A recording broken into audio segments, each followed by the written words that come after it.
Some of the things that are striking about Zorn's music he shares with rock and jazz. In other words, with rock, the sheer impact that amplification can provide, even for a relatively small group. With jazz, the excitement of improvisatory interchange and the trading back and forth of ideas. And he would, play with Brazilian percussionists, or he would play with, a lot of different, he started playing with some rock people like Ardo, Anton Fier, and just trying his thing with many different people. He opened up a new way of doing music. Should I pick this up? I didn't really know what it was like speaking English until I started speaking Japanese.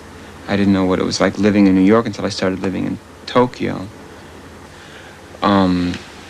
Japan doesn't have a mix of people so much as the culture itself is very mixed. It's kind of built out of stealing a little bit from here, a little bit from there, a little bit from there. They'll take a rhythm from Latin America, a set of chords from somewhere else, and put their own kind of melody to it, like a Japanese folk melody, or take instruments from around the world and put them all together and see what happens. It's just what they like to do. And it's what I like to do in my music, too, so that there's a real connection. I feel very comfortable there. I feel like I'm home when I'm there. Like, hey, dude, what's happening? Yo, man. He can say that in Japanese. When I played in Japan, I'd get booked in some little club or something, and I'd show up with my saxophone, and they'd be pissed. They'd think, hey, where are the duck calls? Zorn and duck calls, come on. He uses the duck calls. He's into improvised jazz. The other night he was playing in the band doing the music of Ornette Coleman with Tim Byrne. Well, let's try it from the tempo that's counted. Okay.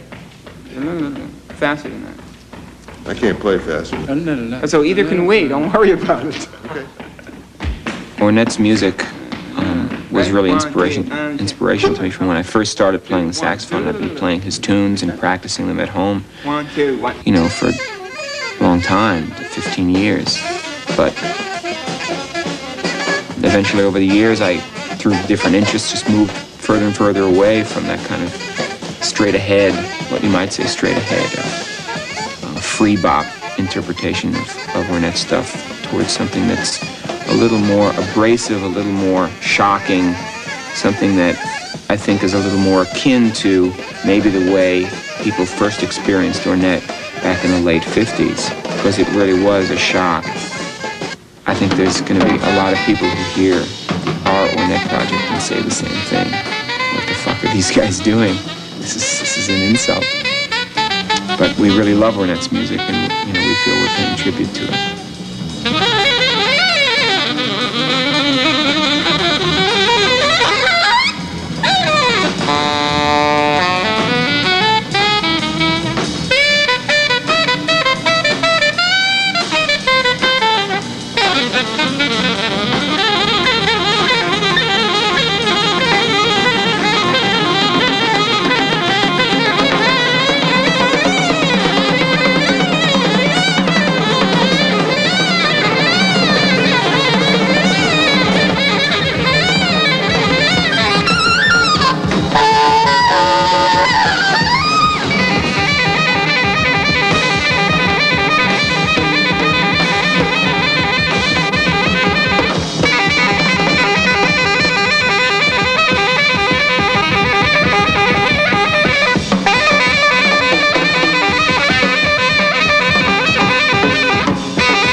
So I guess I'm trying to approach Ornette stuff in an acoustic hardcore kind of way, with a lot of polyphonic improvisation, everybody soloing at the same time or playing together.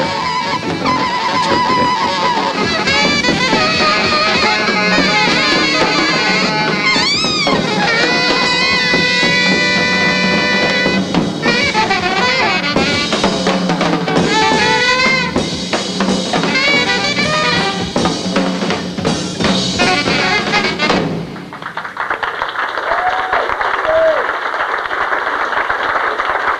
If I was going to make a list of musicians that have been important to me, it would be a mile long. I mean, just look at my record collection, for God's sake. I listen to those records. I better answer that. Oh, okay. Hold on. Yo! Okay, John, we're here. Yeah, well, you're 15 minutes early. I'll be down in 15 minutes.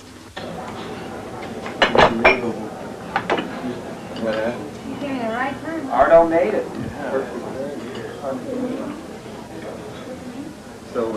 Yes. The whole future direction of Zorn is, to me, a real open question. He could have peaked with these works and sort of burn out from here. He could evolve in the direction of a more conventional composer, to some extent following the Phil Glass pattern. Or he could bring his own band structures and use of amplification, use of improvisation, and balance of his own notational systems with all that into the world of conventional instrumentationalists, instruments and players, and try to make it redefine that game on his terms.